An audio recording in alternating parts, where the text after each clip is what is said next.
Hello කොහොමද ඉතින් ඔයාලට?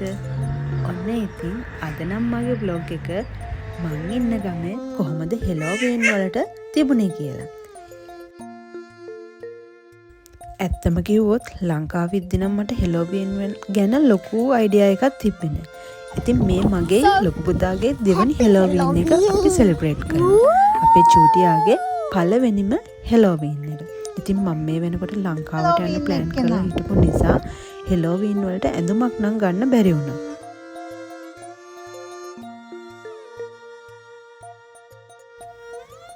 කොහොම හරි ඉතින් අන්තිමට ආයෙමත් අපි මෙහෙ ඉන්න හිතපු නිසා හෙලෝවීන් දවසේ උදේ තමයි මම ඇඳුමක් ගන්න ගියේ බබාලට. ඉතින් ලොකු පුතාට ඉල්ලුව ඇඳුම මට හොයාගන්න පුළුවන් වුණා. නමුත් චූටි බබා වෙනුවෙන් ඇඳුමක් හොයාගන්න මට බැරි වුණා. ලොකු පුතා එල්ලුවේ මෙන්න මේ වගේ ඇඳුමක්. ඉතින් ඒක මට හොයාගන්න පුළුවන් වුණා. ඉතින් අන්තිම මොහොතේ හින්දාද මන් දන්නේ මට මේ වෙනුවෙන් ඩොලර් 25ක් ගියා. ඉතින් එයා ආසයි කියපු නිසා මම අරන් දුන්නා. බලන්නකෝ ගමේ හැමෝම මේ විදිහට අද ඉස්කෝලේ දවසක් ඒ වුණාට ඉස්කෝලේ ඇරිලා හැමෝම අම්මලා තාත්තලා ළමයි ඒ හැමෝම හෙලෝවීන් දවසට මේ විදිහට සැරසිලා ඉතින් ගෙයින් ගෙට යනවා.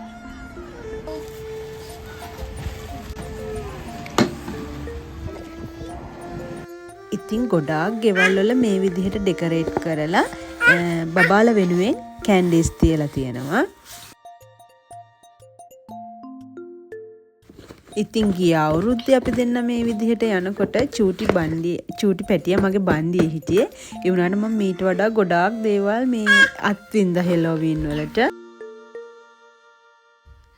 ගිය අවුරුද්දට සාපේක්ෂව මේ සැරේ අපි ඉන්න ගමේ හෙලෝවීන් වලට සමහර තැන් සරසලා තිබ්බ අඩුයි වගේ හිතුණා. කොහොම වුණත් ඉතින් ගොඩක් ගෙවල් තිබුණ සරසලා.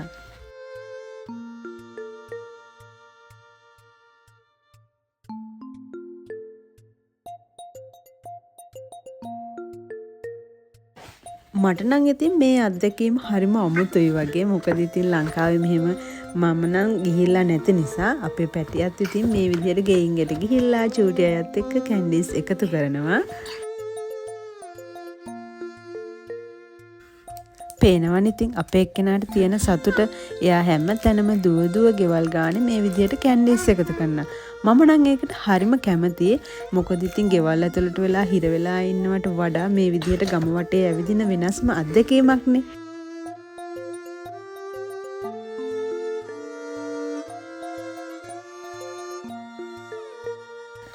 ඉතින් ඇත්තම කිව්වොත් මේක හරිම විනෝද ජනකයි. වයස සීමාවකුත් නැහැ. හැමෝම හරිම සතුටින් මේ හෙලෝවීන් අත්දැකීම විඳිනවා. කිසිම වයස සීමාවක්, ජාති භේදයක්, රටවල් භේදයක් එහෙම නැහැ. හැමෝම හරිම සතුටින් තමයි මේ දේවල් කරන්නේ.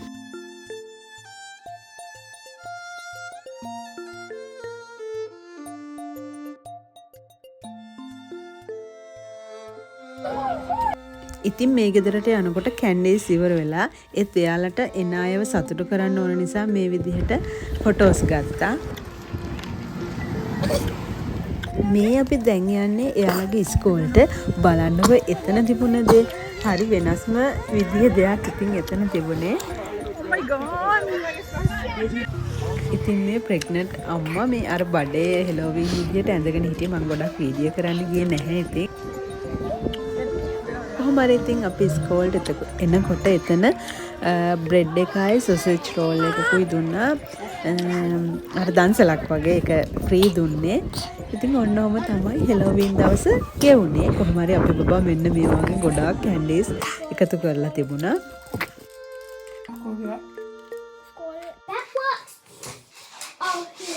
අදට අපේ චූටි පැටියට හරියටම මාස 9 සම්පූර්ණයි. කොහොම හරි මෙන්න මේ විදිහට තමයි හෙලෝවීන් දවස ගෙවුනේ. ඉතින් ඔයාලගේ හෙලෝවීන් දවස කොහොමද?